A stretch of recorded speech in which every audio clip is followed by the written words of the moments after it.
Avez-vous déjà eu l'impression que quelque chose qui vous appartenait vous avait été enlevé, que votre histoire a été racontée par d'autres, ou pire, réduite au silence? Si vous êtes né sur cette terre ou si vous portez la Bolivie, dans votre cœur, vous savez ce que signifie lutter sans abandonner, tomber et recommencer, parce que la Bolivie n'est pas seulement un pays, c'est un peuple qui a été envahi, divisé, pillé, mais jamais vaincu. Aujourd'hui, vous allez entendre ce que les livres n'enseignent pas toujours, l'histoire vraie. Celui qui fait mal, celui qui saigne, mais aussi celui qui enseigne, celui qui unit, celui qui élève. Parce que quand on sait d'où l'on vient, on comprend où l'on peut aller. C'est l'histoire de la Bolivie, et peut-être que c'est le vôtre aussi. Avant de commencer cette histoire puissante, je vous invite à vous abonner à la chaîne et à activer la cloche. Ici, chaque semaine, nous revivons des histoires qu'il ne faut pas oublier. Et si vous sentez que la Bolivie vit dans votre peau, dans votre sang ou dans votre mémoire, laissez ce commentaire ci-dessous. Je fais aussi partie de cette histoire. Avec ce petit geste, vous aiderez davantage de personnes à découvrir cette vidéo et que notre histoire aille aussi loin et qu'elle le mérite. 1. Avant la Bolivie, l'empire Tiahuanaco. Bien avant l'existence de la Bolivie, bien avant l'arrivée des Incas ou des conquistadors espagnols, il existait déjà un peuple qui dominait les Andes avec sagesse, art et science, l'empire Tiahuanaco. Cette civilisation a prospéré il y a plus de 1500 ans et son cœur battait à côté du lac Titicaca, où se trouve aujourd'hui la frontière entre la Bolivie et le Pérou. Imaginez d'énormes blocs de pierre parfaitement taillés, des temples alignés avec les étoiles et des sculptures qui semblent parler en silence. Tiahuanaco n'était pas seulement une ville, c'était un centre spirituel et politique où le temps était mesuré par le soleil et la lune et où l'eau et la terre étaient sacrées. Ses habitants ont construit des canaux d'irrigation avancés, érigé des monuments comme la Puerta del Sol et laissé derrière eux un héritage qui étonne encore aujourd'hui les archéologues du monde entier. Cet empire fut, sans aucun doute, le premier grand cœur de ce que nous appelons aujourd'hui la Bolivie. Mais comme tout empire, Tiahuanaco est également tombé. Personne ne sait vraiment pourquoi. Certains disent que c'est le changement climatique, d'autres que c'est des guerres internes. Mais leurs pierres sont toujours là, défiant le temps, comme si elles attendaient que quelqu'un raconte leur histoire. Et nous voilà en train de la raconter. Et tandis que Tiahuanaco disparaissait, une nouvelle puissance arriva du nord, celle qui allait changer le destin de ces terres, les Incas. Eux deux, les Incas et l'expansion impériale. Alors que le majestueux Tiahuanaco commençait à disparaître à l'arrière-plan, une nouvelle force émergea du nord, des hauts plateaux de Cusco, l'empire Inca, l'un des plus grands et des plus organisés de toute l'Amérique précolombienne. Les Incas ne sont pas arrivés avec violence au début. Ils ont utilisé ce qu'ils ont appelé la diplomatie de l'échange. Ils ont proposé des alliances, enseigné leurs coutumes et intégré les gens dans leur réseau de routes et de connaissances. Ainsi, petit à petit, ils ont incorporé les territoires qui font aujourd'hui partie de la Bolivie. Et quand nous parlons de route, nous ne parlons pas de n'importe quel sentier. Nous parlons du Capac Ñan, un impressionnant réseau de routes s'étendant sur plus de 30 000 kilomètres qui relient montagnes, jungles, vallées et déserts. Un véritable internet de pierre de son époque. Et oui, beaucoup de ces routes passaient par La Paz, Cochabamba, Chuquisaca et l'Altiplano. Les Incas n'ont pas seulement apporté les routes, ils ont également apporté une vision différente du monde. Ils ont imposé le quechua comme langue commune, organisé la production alimentaire à travers le système des terrasses et établi un système de travail collectif appelé MITA, dans lequel chacun collaborait pour le bien commun. Au centre de cette nouvelle administration se trouvaient les curacas locaux, des chefs indigènes qui, s'ils coopéraient, pourraient continuer à gouverner leurs terres. C'était une structure impériale qui mélangeait contrôle et intégration. Cependant, tout n'était pas harmonieux. Certains peuples ont résisté à la domination inca, et beaucoup ont regretté que leur culture ait été absorbée par celle du Grand Cusco. Mais malgré ces tensions, le Tahuantinsuyu, le nom de l'empire Inca, est devenu l'une des civilisations les plus avancées du monde préhispanique. La vie continua, jusqu'au jour où, en 1532, le destin du continent changea à jamais. De l'autre côté de l'océan sont venus des hommes vêtus d'armure, chevauchant des animaux jamais vus auparavant, les conquistadors espagnols. 3. L'arrivée des conquérants espagnols. C'était l'année 1532.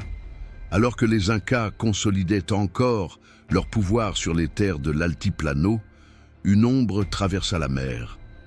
D'Europe sont venus des hommes inconnus, avec des armures brillantes, des épées tranchantes et une ambition sans limite.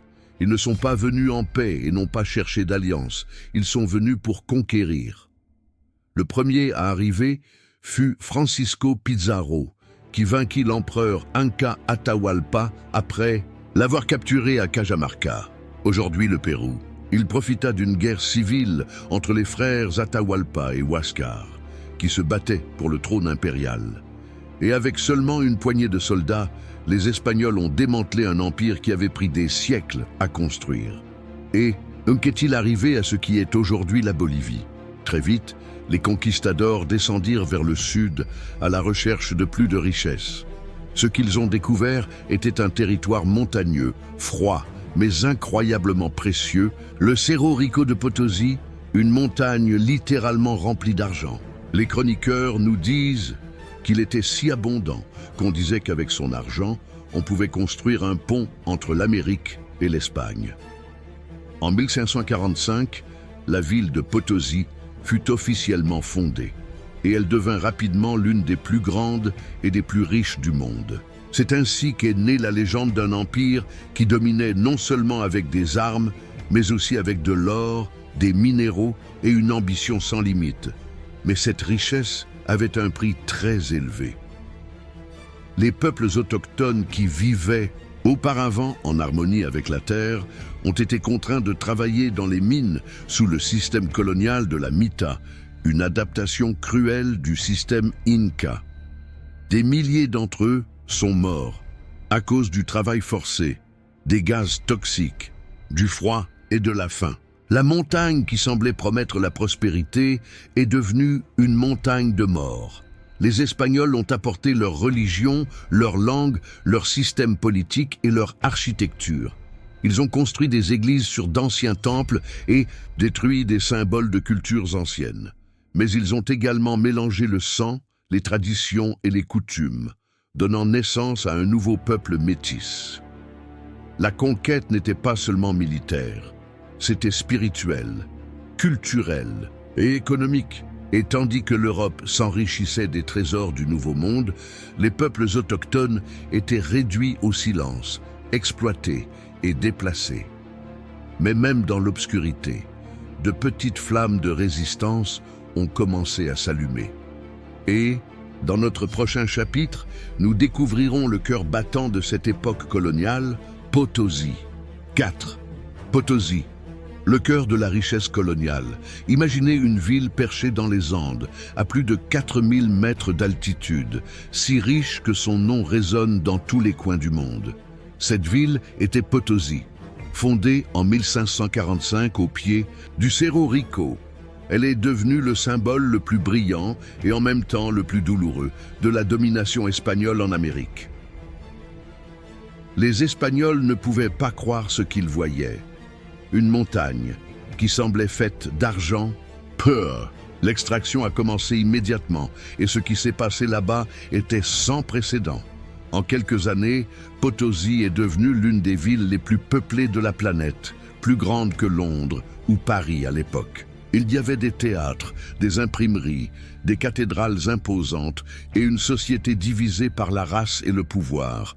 Mais sous cette splendeur, il y avait une autre réalité.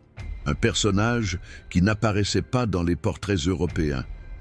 Des milliers d'indigènes, venus des coins les plus reculés de la vice-royauté du Pérou, ont été contraints de travailler dans des conditions inhumaines sous le système colonial de la Mita. Ils descendaient dans les mines sans lumière, respirant des poussières toxiques et passant des jours sous terre. Beaucoup n'en sont pas sortis vivants. On estime que des millions de personnes sont mortes à Cerro Rico au cours des 3 siècles de domination coloniale. L'argent extrait à Potosi n'a pas seulement enrichi la couronne espagnole. Il a également financé des guerres, des palais et des cathédrales en Europe. Il y avait tellement d'argent que les gens disaient « ça vaut un Potosi », une expression que nous utilisons encore aujourd'hui pour dire que quelque chose a une valeur incalculable. Potosi est devenu un monstre de richesse et en même temps un charnier. Dans ces rues, l'opulence des Espagnols coexistait avec la souffrance des indigènes et des esclaves africains qui étaient également envoyés y travailler. Mais au milieu de tout cela, quelque chose a commencé à changer. L'injustice était si évidente, si brutale, que la graine du mécontentement commença à germer.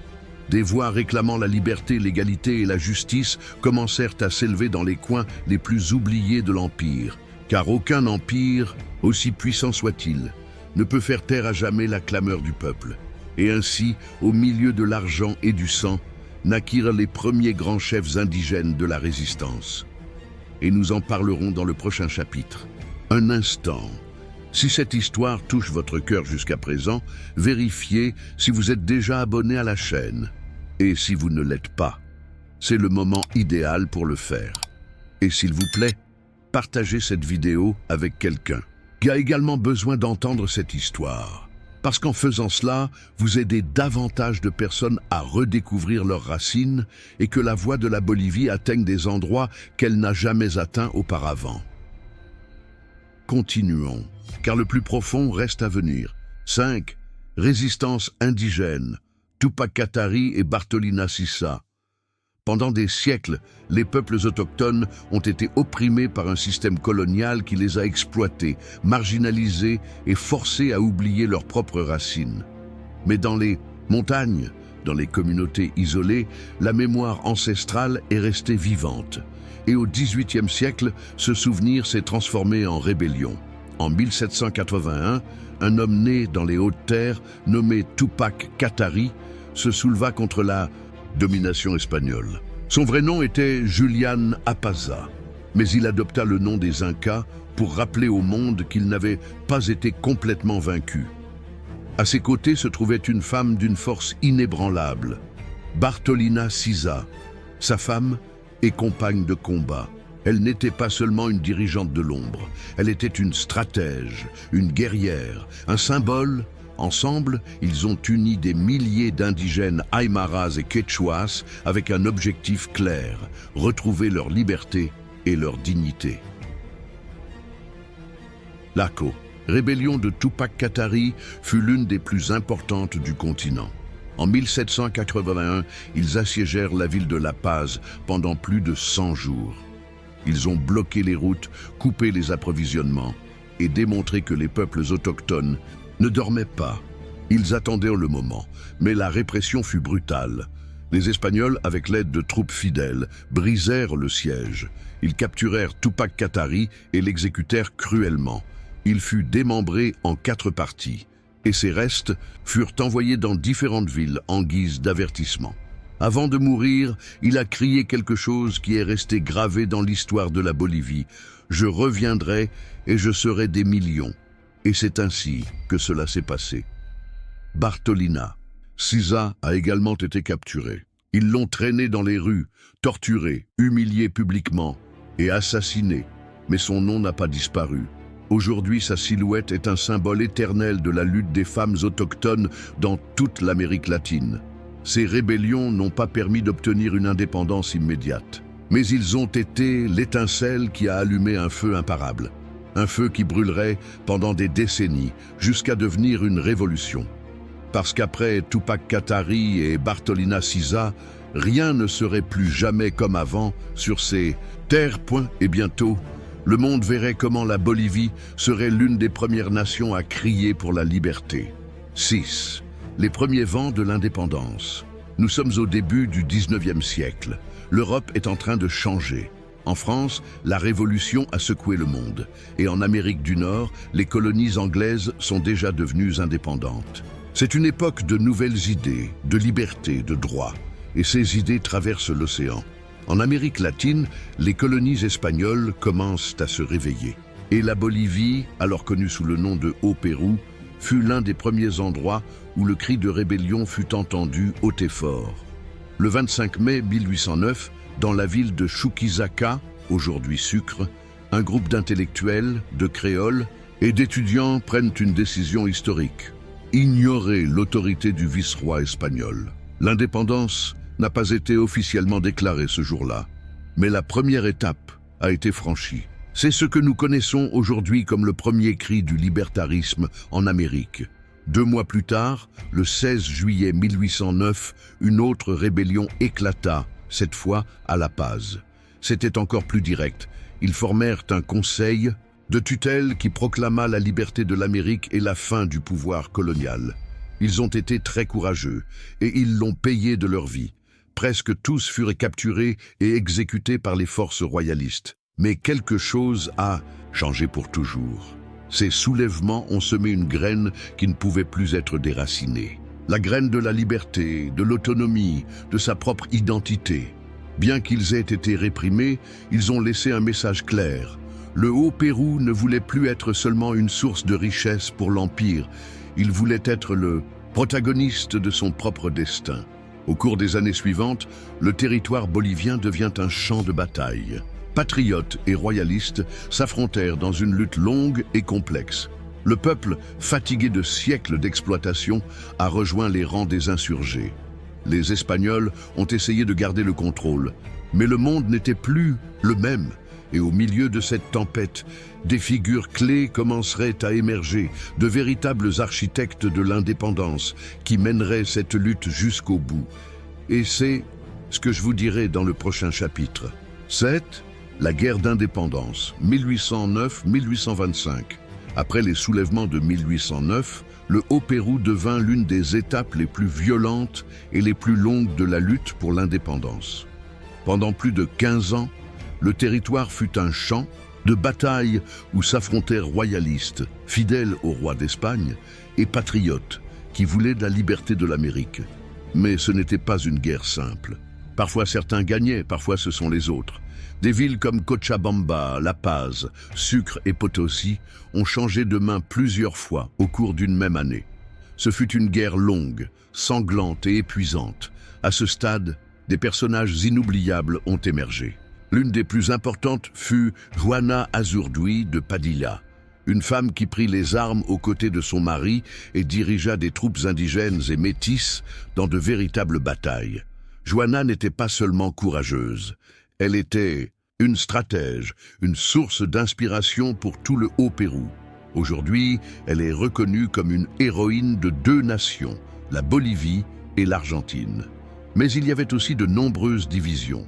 Certains voulaient rejoindre le nouveau pays argentin, d'autres rêvaient de former une nation indépendante. La vérité est que le Haut-Pérou ne s'est pas rendu. La guerre continuait, année après année. Puis, en 1824, quelque chose de décisif se produit. L'armée libératrice de Simón Bolívar et Antonio José de Sucre entrent dans le Haut-Pérou. Ils sont venus du nord, après avoir libéré la Colombie, le Venezuela, l'Équateur et le Pérou. Sucre, un jeune homme brillant doté d'un grand talent militaire, dirigea les forces lors de la bataille d'Ayacucho, au Pérou, où les Espagnols furent définitivement vaincus. Avec cette victoire, il n'y avait plus de retour en arrière possible. La domination espagnole en Amérique du Sud touchait à sa fin. Et ainsi, après des siècles de résistance, d'exploitation et de lutte, le moment le plus attendu est arrivé. La Bolivie était prête à naître en tant que nation libre et indépendante, et nous en parlerons dans le prochain chapitre.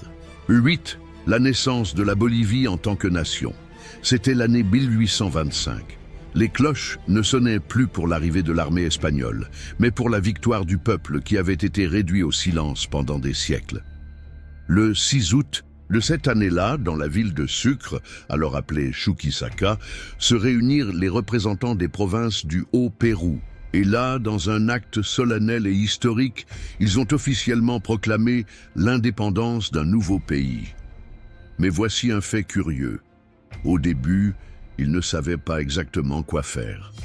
Rejoindre l'Argentine? Retour au Pérou? Créer votre propre république? C'est alors qu'apparaît la figure d'un homme qui a parcouru le continent en libérant les peuples, Simón Bolívar. Les membres du Congrès ont décidé de lui rendre hommage en donnant son nom au nouveau pays. Ainsi naquit Bolivie, la fille préférée du libérateur.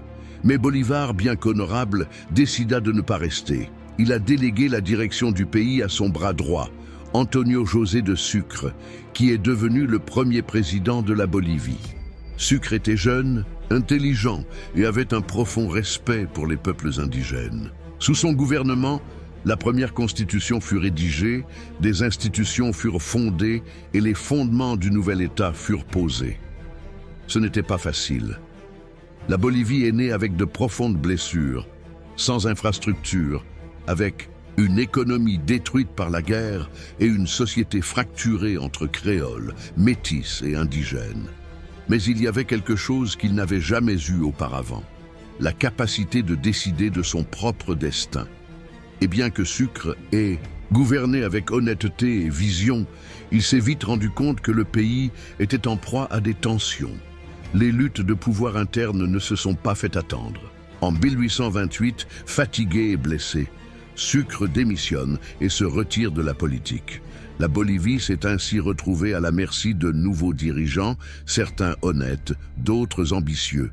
La vérité est qu'à partir de ce moment-là, l'histoire du pays sera marquée par la recherche constante de stabilité, d'identité et de justice.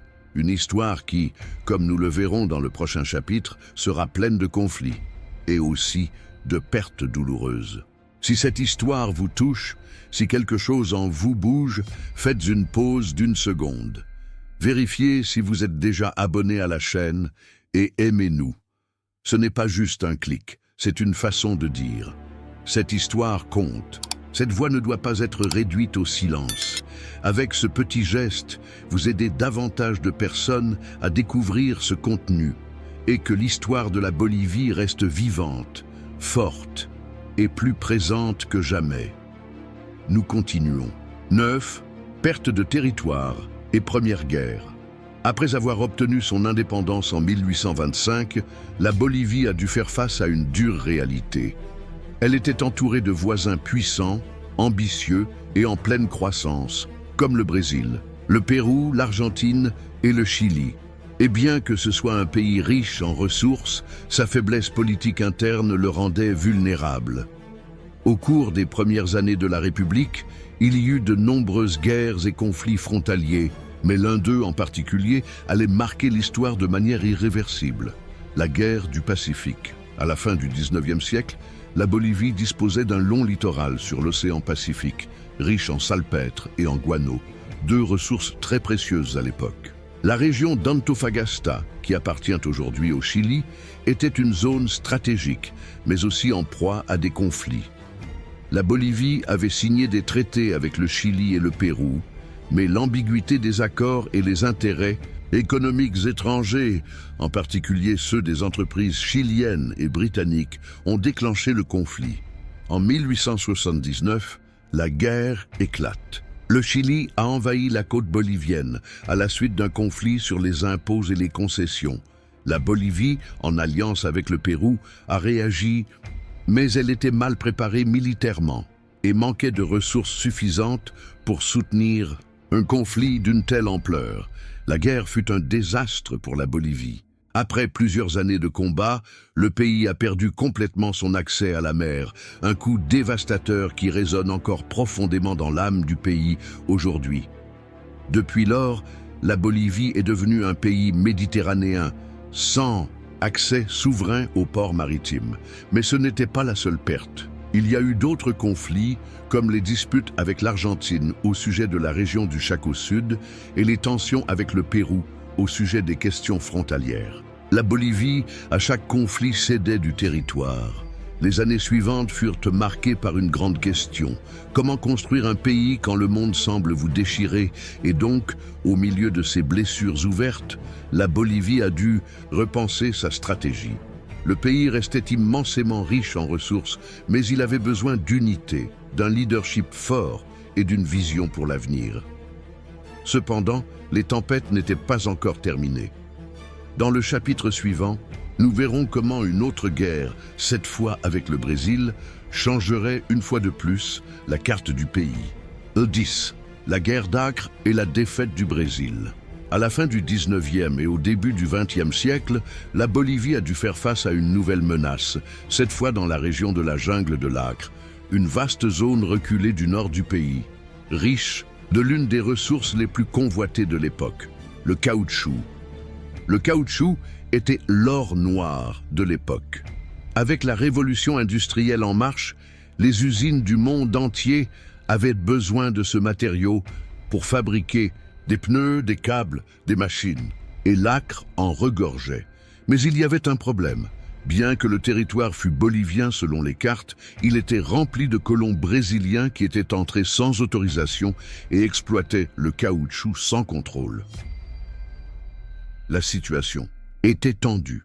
La Bolivie voulait réaffirmer sa souveraineté et a commencé à établir des postes de douane et une présence militaire dans la région. En réponse, les colons brésiliens, avec le soutien officieux du gouvernement brésilien, se sont révoltés. En 1889 puis en 1902, des soulèvements armés éclatent. Les Brésiliens proclamèrent une république indépendante de l'Acre, rejetant l'autorité bolivienne. La Bolivie a essayé de défendre le territoire, en engageant même une compagnie militaire étrangère pour faire face à la situation, la fameuse Compagnie internationale de l'Acre. Mais cela n'a pas fonctionné. Le Brésil, beaucoup plus fort et déterminé, envoya des troupes et occupa la région. Sans alliés internationaux, sans ressources et face à la pression diplomatique, la Bolivie n'a eu d'autre choix que de négocier. Ainsi, en 1903, le traité de Petrópolis fut signé, par lequel la Bolivie cédait officiellement l'Acre au Brésil en échange de 2 millions de livres sterling, de la construction du chemin de fer Madère-Mamoré et d'une petite portion de territoire. Au total, la Bolivie a perdu plus de 190 000 km², une vaste et riche étendue qui fait encore aujourd'hui partie du territoire brésilien. Ce nouveau coup dur a laissé la Bolivie une fois de plus petite, plus isolée, mais aussi plus déterminée à résister. Le pays a compris qu'il devait se tourner vers l'intérieur, renforcer ses institutions, défendre son identité, car ses ressources naturelles étaient à la fois sa fortune et sa malédiction. Et même si beaucoup pensaient que le pire était passé, dans les décennies suivantes, éclata la guerre la plus sanglante de l'histoire bolivienne, la guerre du Chaco. Et ce sera notre prochain arrêt dans cette histoire. Prêt à continuer? 11. La guerre du Chaco contre le Paraguay. L'histoire commence dans une région aride, chaude et largement oubliée. Le Chaco boréal, un vaste territoire qui, sur le papier, appartenait en partie à la Bolivie et en partie au Paraguay, mais qu'aucun des deux pays ne contrôlait entièrement. Pendant des années, les deux gouvernements ont revendiqué la région, et la raison n'était pas seulement le désir de terre. Des rumeurs circulaient, bien que jamais confirmées, selon lesquelles il y aurait du pétrole dans le sous-sol du Chaco, une ressource de plus en plus précieuse dans le monde moderne. Et comme la Bolivie avait déjà perdu sa mer, le fleuve Paraguay devint vital. C'était le seul débouché navigable restant. Les tensions montèrent, jusqu'à ce que la guerre éclate en 1932. Ce qui suivit fut l'une des guerres les plus dures et les plus sanglantes d'Amérique latine au XXe siècle. La Bolivie avait une armée plus grande, avec plus de ressources et des armes modernes. Mais le Paraguay avait quelque chose de plus puissant. Il connaissait le terrain, il avait une stratégie claire et une volonté inébranlable. Le Chaco n'était pas un simple champ de bataille. C'était un enfer vert. Des températures supérieures à 40 degrés, le manque d'eau, les maladies, les serpents, la faim. De nombreux soldats mouraient, non pas à cause des balles, mais de la soif. Pendant 3 ans, Les armées se sont battues dans des conditions inhumaines. Les chiffres sont choquants. Plus de 100 000 morts et blessés entre les deux pays.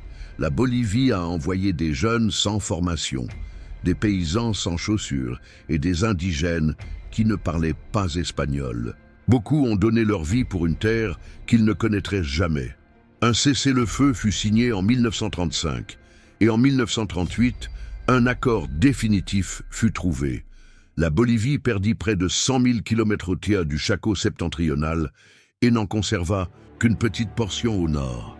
Ce fut une défaite amère, et pour le peuple bolivien, ce fut un choc moral énorme.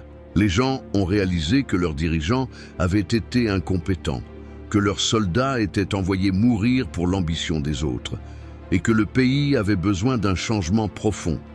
Et ce changement était sur le point d'arriver. Car non seulement des orphelins et des blessés sont sortis des tranchées du Chaco, mais aussi de nouvelles idées, de nouveaux dirigeants et une génération qui ne voulait pas répéter les erreurs du passé. Le chapitre suivant nous emmène directement à l'un des moments les plus importants du XXe siècle en Bolivie, la Révolution nationale de 1952. 12. La Révolution nationale de 1952. Dans les années qui ont suivi la guerre du Chaco, les troubles en Bolivie se sont intensifiés comme une cocotte minute sur le point d'exploser. La défaite avait laissé le pays humilié, mais aussi réveillé. Les paysans, les ouvriers, les autochtones et les jeunes vétérans de guerre commençaient à s'organiser et à faire entendre leur voix. La situation était critique. Les mines, qui restaient l'épine dorsale de l'économie, étaient aux mains de quelques hommes d'affaires très puissants. 70% de la population vivait à la campagne, sans terre, sans droit politique, sans voix. Seuls les hommes instruits et propriétaires pouvaient voter. Le racisme et les inégalités étaient profonds. Ainsi, au milieu de cette tension, un nouveau mouvement politique est né, le MNR, le mouvement nationaliste révolutionnaire dirigé par des figures telles que Víctor Paz Estenssoro, Hernán Siles Zuazo et Juan Lechín. Ils n'ont pas seulement promis le changement, ils l'ont fait advenir. En avril 1952, une révolution populaire éclate.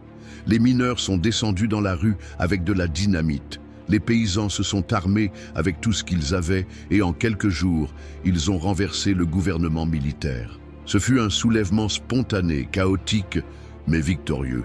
Ce qui a suivi a été l'une des transformations les plus profondes de l'histoire de la Bolivie. Les mines les plus importantes ont été nationalisées et transférées à l'État par l'intermédiaire de la corporation minière bolivienne, Comibol. Une réforme agraire fut approuvée qui donna des terres à des milliers de paysans indigènes, rompant avec des siècles de grands domaines et de servitude. Le suffrage universel a été instauré, permettant aux peuples autochtones, aux femmes et aux analphabètes de voter pour la première fois. Le système éducatif a été réorganisé et une campagne d'alphabétisation a été lancée.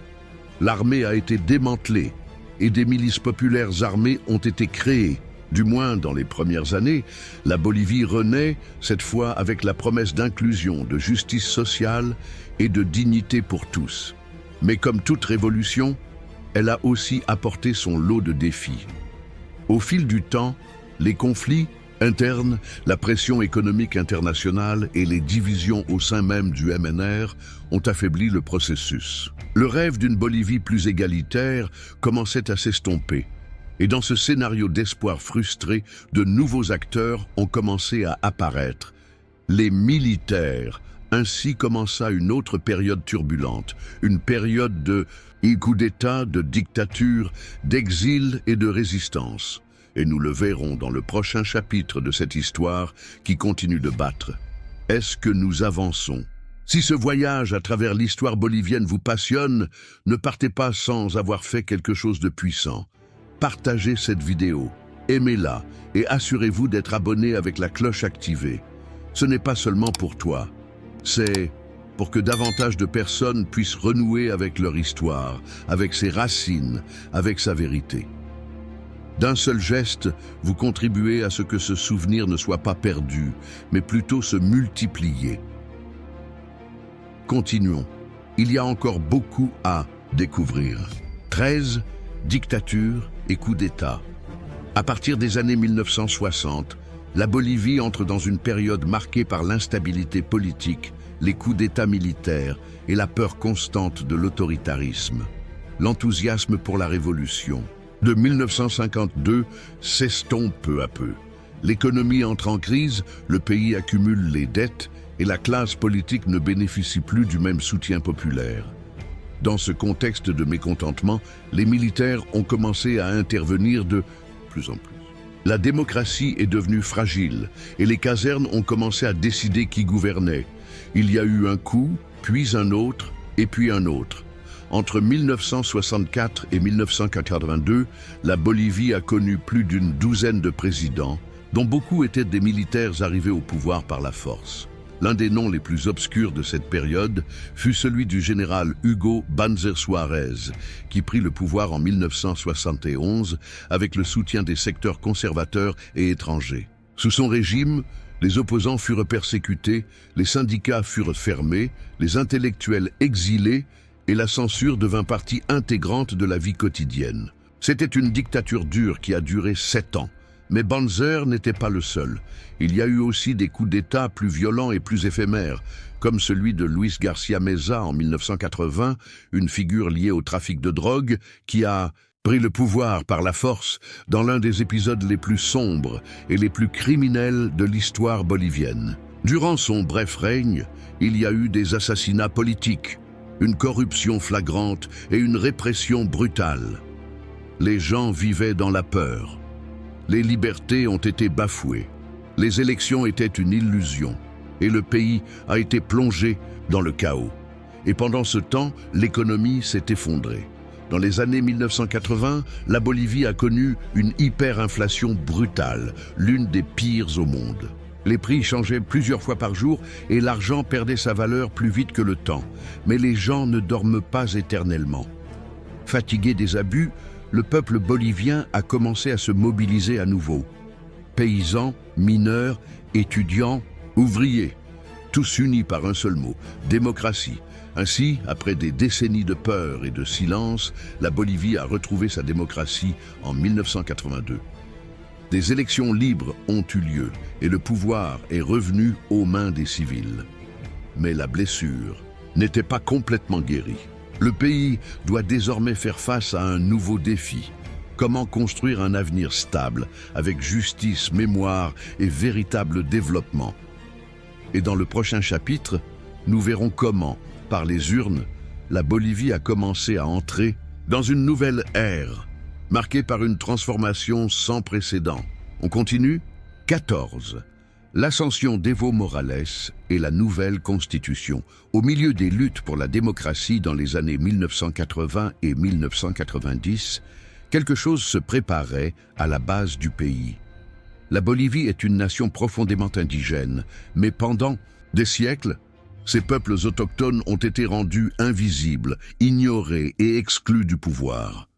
Cela a commencé à changer avec l'émergence d'un autre leader, Evo Morales Ayma, cultivateur de coca, paysan, Aymara, né dans une humble communauté des hauts plateaux. Evo ne venait pas des élites ni des partis traditionnels. Cela venait de la rue, des syndicats, de la lutte. Sa voix n'était pas parfaite, mais elle représentait des millions de Boliviens qui ne se sentaient jamais entendus. Après des années de mobilisation sociale, de blocus, de marches et de confrontations avec les gouvernements néolibéraux, Evo Morales a été élu président en 2005 avec un soutien historique. Et en 2006, il est devenu le premier président indigène de l'histoire de la Bolivie. C'était plus qu'un choix, c'était un acte symbolique, une réparation historique. Pour la première fois, quelqu'un portant la huifala, qui parlait quechua et aymara, est arrivé au palais Quemado avec la promesse de refonder le pays à partir de ses racines. Et c'est ce qu'il fit. L'une de ses premières actions a été de promouvoir une nouvelle constitution politique de l'État, approuvée par référendum en 2009. Cette constitution n'a pas seulement modifié les lois, elle a changé la façon dont la Bolivie se conçoit elle-même. la naissance d'un État plurinational a été proclamée, reconnaissant officiellement les nations et les peuples autochtones avec leur langue, leur culture et leur forme d'organisation. Des secteurs stratégiques comme les hydrocarbures ont été nationalisés, rendant une partie du contrôle économique à l'État. Les droits sociaux ont été renforcés. Santé, éducation, logement, l'égalité des sexes et la participation politique des peuples autochtones ont été promus. Un nouveau modèle de développement a été établi, vivre bien, en harmonie avec la nature. Au cours des premières années, la Bolivie a connu une période de croissance économique et de réduction de la pauvreté, soutenue par le boom des matières premières et les politiques sociales du gouvernement. Mais tout n'était pas harmonieux.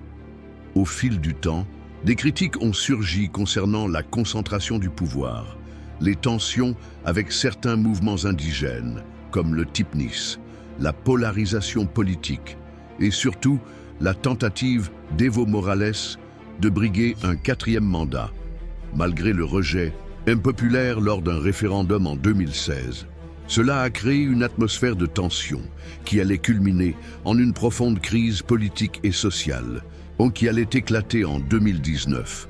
Et cela nous amène au dernier chapitre de cette histoire. Une Bolivie qui, malgré tout, reste debout, regardant vers l'avenir avec mémoire, force et espoir. Et si nous terminions ce voyage avec le chapitre final, 15, la Bolivie aujourd'hui, défi et espoir. Ces dernières années ont été intenses.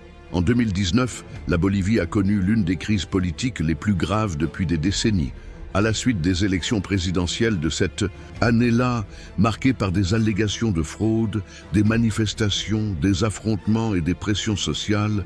Evo Morales a démissionné et quitté le pays. Ce qui a suivi a été une période de transition remplie d'incertitudes et de tensions. Durant cette période, le pays est devenu profondément polarisé. Il y a eu des morts lors des manifestations, des accusations croisées, une crise institutionnelle et une citoyenneté qui, une fois de plus, semblait au bord de l'effondrement. Mais même au milieu du chaos, la Bolivie a démontré sa résilience. En 2020, après de nouvelles élections démocratiques, le pays a retrouvé son chemin institutionnel avec la victoire de Luis Arce, ancien ministre de l'économie de Morales, qui a assumé la présidence dans une atmosphère encore marquée par le deuil, mais aussi par un désir de réconciliation. Aujourd'hui, la Bolivie est confrontée à de grands défis. La lutte contre la pauvreté et les inégalités, toujours très présentes. Le renforcement d'une démocratie véritablement plurielle, sans imposition ni exclusion. La nécessité de développer une économie durable qui ne dépend pas uniquement des ressources naturelles.